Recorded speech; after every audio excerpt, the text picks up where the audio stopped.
Halo kanan Nanda, kita ketemu lagi di diskusi yang kedua ya ini ya tentang MOU. Tentunya kita udah tahu ya kita mau ngapain sih di Zoom meeting ini. Mungkin boleh kali ya kita perkenalan terlebih dahulu. Kenalin aku Cica Ramadiandra dengan NPM 2412011269. Perkenalkan nama aku Nanda Dwi Putri dengan NPM 2412011250. Oke, nah di sini kan kita sudah dikasih kasus posisi dan tugas untuk membuat suatu MOU terkait dengan rencana untuk pembuatan kontrak kerjasama keagenan furniture Rotan. Nah, mungkin sebelum kita menjelaskan atau masuk ke struktur MOU atau draft MOU yang kita buat, aku bakal menjelaskan terlebih dahulu tentang tahap-tahapan apa aja sih yang perlu kita lakukan dalam membuat kontrak. Jadi dari eh, suatu tahap untuk membuat kontrak itu terdiri dari tiga. Yang pertama itu tahap pra perancangan kontrak, kemudian ada perancangan kontrak dan tahap eh, pasca perancangan kontrak atau yang biasa dikenal dengan pelaksanaan dari kontrak yang sudah dibuat. Nah, karena kita lagi membahas tentang MOU, MOU ini kan merupakan nota kesepakatan awal atau suatu nota persetujuan pendahuluan yang dibuat oleh para pihak sebagai bentuk telah terjadinya kesepakatan sebelum membuat suatu kontrak resmi gitu. Jadi ini cuman ya kesepakatan awal doang, cuman suatu persetujuan awal aja. Nah, MOU ini tidak memiliki kekuatan hukum, jadi tidak bisa dijadikan dasar untuk mengajukan gugatan kalau misalnya kita tidak jadi gitu untuk menjalin perjanjian dengan si pihak si pihak yang kita jadikan partner dalam membuat perjanjian nantinya. Nah, tapi itu juga ada pengecualian sih kalau memang di MOU-nya ada klausul yang menyatakan kalau MOU ini sudah mengikat secara hukum ya bisa saja dijadikan dasar sebagai pengajuan gugatan kalau nanti salah satu pihak ada kelalaian gitu. Nah, kemudian ada beberapa hal juga nih yang perlu kita ketahui dalam merancang sebuah kontrak. Yang pertama kita harus tahu dulu nih identitasnya, identitas si para pihak ini sudah cakap hukum atau belum. Kemudian kita juga harus di dalam sebuah kontrak itu kita harus menggambarkan dulu identitas para pihak ini dengan jelas, kayak dia ini berdiri sebagai orang pribadi atau yang mewakili perusahaan gitu kan. Kemudian ada juga penelitian awal aspek terkait yang isinya itu terkait dengan melakukan penelitian dan menjelaskan hal-hal yang tertuang dalam kontrak yang bersangkutan gitu. Kemudian ada pembuatan MOU yang ini kita laksanakan draftnya dan juga ada proses negosiasi yaitu untuk menentukan hak dan kewajiban masing-masing pihak yang nantinya akan menjadi substansi dari suatu kontrak itu. Nah, kalau MOU ini kan memang tidak punya dasar hukum pasti gitu ya di Indonesia ini tuh lahir dari kebiasaan internasional, makanya itu dasar hukumnya itu adalah Undang-Undang Nomor 24 Tahun 2000 tentang Perjanjian Internasional. Nah, mungkin kita nanti bisa lanjut aja ke penjelasan terkait dengan struktur MOU yang udah kita buat ya kan Anda. Sebenarnya kan tugasnya itu berupa hard copy, cuman kan hard copy-nya kita udah ada tapi kita belum apa ya kita sepakat untuk membuat draftnya yang akan dijadikan bahan di pertemuan kali ini itu kita buat di Word. Oke, mungkin nanti bisa Kananda jelasin ya. Bisa dijelasin Kananda. Ya. Jadi kan bagian pertama itu udah pasti judul ya. Di sini kan kita judulnya Memorandum of Understanding antara PT Tunas Sejahtera Furniture dengan CV Lampung Bela Furniture tentang kerjasama keagenan furniture Rotan. Jadi judul di sini tuh dia menjelaskan jenis dokumen apa. Ini kan kita jenis dokumennya MOU, yang mana MOU itu kan kesepakatan awal, jadi dia belum mengikat kayak perjanjian. Terus juga judul itu dia menjelaskan kerjasama apa sih yang kita lakuin.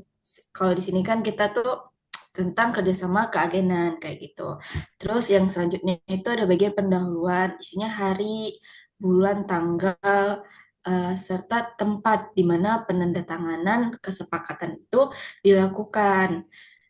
Terus selanjutnya itu ada bagian komparasi, itu untuk menguraikan identitas lengkap para pihak beserta dasar kewenangan mereka, atau istilahnya legal standing mereka lah di dalam MOU itu. Jadi eh, atas dasar apa mereka bertindak, kayak kewenangan mereka itu bertindak berdasarkan jabatan sesuai dengan anggaran dasar perusahaan maupun bertindak sebagai penerima kuasa. Kalau di sini kan mereka bertindaknya dalam jabatan kayak yang sekarang sih ini dia kepala bagian legal di PT. Terus juga si Tony Sanjaya ini dia manajernya, yang mana mereka itu menerima surat kuasa sah berdasarkan surat kuasa nomor yang seperti yang tercantum di MOU itu kan. Tujuannya agar tidak terjadi cacat formil dalam kedudukan hukum mereka. Jadi mereka itu eh, sebagai para pihak yang sah menurut surat kuasa. Jadi kayak gitu. Oke, Kak Nanda. Mungkin ada yang mau aku tanya ini ya kan.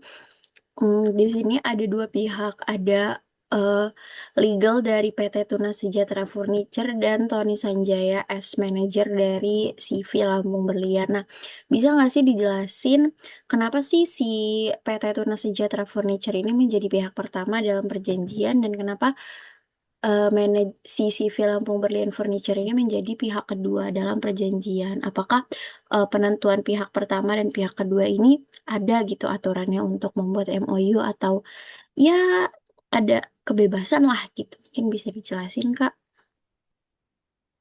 Ya sebenarnya kalau untuk bagian pihak pertama dan pihak kedua itu nggak ada peraturan khususnya karena kan ini balik lagi ke asas kebebasan berkontrak. Jadi balik lagi ke kesepakatan mereka. Jadi mereka maunya seperti apa. Tapi biasanya di dalam kontrak tuh misalnya contoh kayak perjanjian jual beli. Nah, nanti pihak pertama itu pasti penjual kayak gitu. Sama kayak di sini itu pihak pertamanya si PT karena objek dari perjanjiannya itu kan furnitur rotan itu sendiri dan yang memiliki objek perjanjian itu si PT Tuna Sejahtera Furnitur itu. Terus juga kan ini kan kerjasama keagenan yang dimana PT ini tuh istilahnya memberikan wewenang atau mandat kepada si Lampung Berlian Furnitur ini tuh untuk memasarkan produknya. Istilahnya mereka antara PT dan CV ini hierarkinya lebih tinggi di PT karena dia yang memberikan wewenang. Makanya si PT itu ibaratnya menjadi tuan rumah dalam MOU ini sehingga dia ditempatkan sebagai pihak pertama. Kayak gitu, Cica. Oke, udah jelas banget. Berarti memang ada hierarkinya tergantung kedudukan para pihak ya. Ya, Oke, itu nah seperti kalau Kak Nanda kan tadi udah jelasin tentang komparisi para pihak, kemudian juga ada title dari MOU dan juga ada pendahuluan atau lokus dan tempus tempat terjadinya MOU ini disepakati.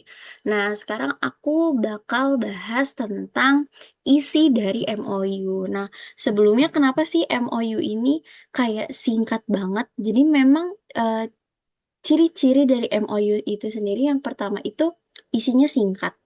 Kemudian dia itu hanya berisikan hal-hal pokok saja. Jadi hal-hal yang lain itu kayak penyelesaian sengketa, kemudian pembayaran, angsuran. Nah, itu tuh bakal diatur di perjanjian dan bukan diatur di dalam MOU. Kemudian ini hanya bersifat pendahuluan sebelum atau pengantar sebelum perjanjian itu dibuat dan yang keempat mempunyai jangka waktu dan kemudian biasanya dibuat di bawah tangan. Jadi ditandatangani oleh para pihak, nggak harus dibawa ke notaris untuk menjadi auto authentic. Jadi makanya ini disebut di bawah tangan.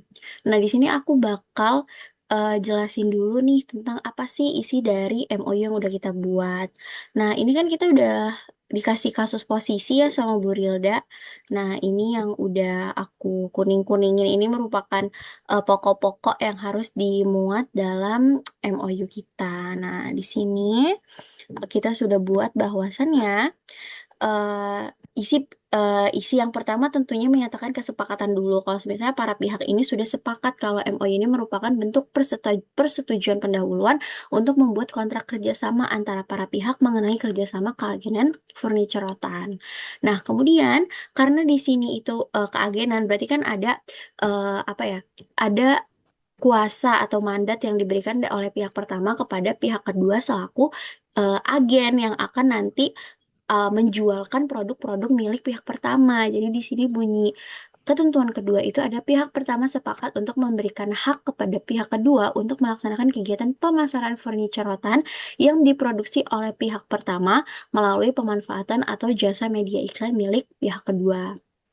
Kemudian di kasus posisi itu kan sudah jelas kalau misalnya perusahaan agen ini harus berbentuk CV. Jadi di sini aku menjelaskan juga bahwasannya bentuk perusahaan pihak kedua adalah Badan Usaha Persekutuan Komanditer atau biasa kita kenal dengan CV, CV yang didirikan berdasarkan hukum negara Republik Indonesia. Kemudian pihak kedua harus memiliki karyawan yang mengetahui dan memahami terkait furniture rotan karena yang dilakukan ini pokoknya adalah pemasaran terkait dengan furniture rotan, maka kan ya tentunya karyawan yang bekerja harus paham gitu akan furniture rotan, akan produk yang dijual. Dan kemudian yang kelima, pihak kedua bersedia dan mampu melakukan penjualan minimal 10 unit furniture rotan dengan total penjualan minimal 30 juta rupiah dalam 1 bulan dan melaporkan kegiatan penjualan tersebut secara rutin kepada pihak pertama. Ini juga sudah sesuai dengan eh, kasus kasus posisi yang diberikan. Oh, ini di sini kita masih ada salah, kita belum diganti kepada pihak pertama. Oke.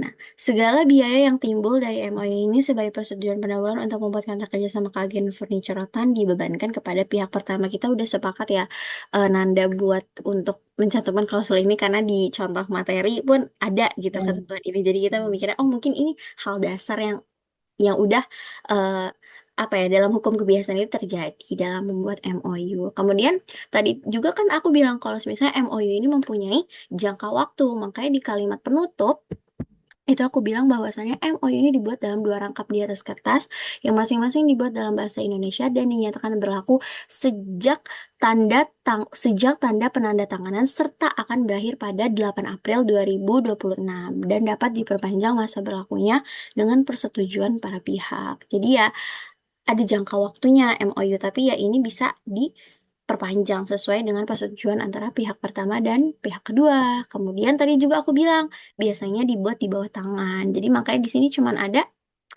ada tanda tangan pihak pertama dan pihak kedua aja, nggak ada kayak pengesahan dari pejabat tertentu. Jadi makanya ini dibuat disebut dengan apa ya? Maksudnya ibaratnya kayak akta di bawah tangan gitu ya.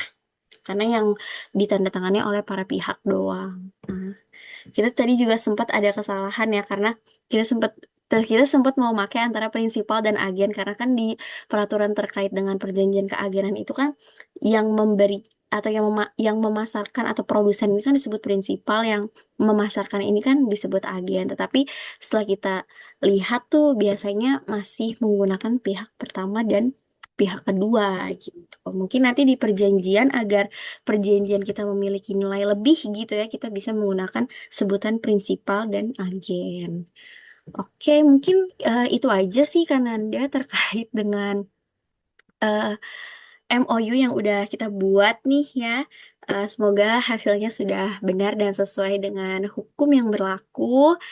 Oke, aku ucapin makasih buat Kananda udah ngejelasin dan udah meluangkan waktunya untuk eh, mendiskusikan hal ini melalui Zoom meeting. Oke, kalau gitu kita pamit undur diri. Wassalamualaikum warahmatullahi wabarakatuh. Kasih Kak, bye-bye.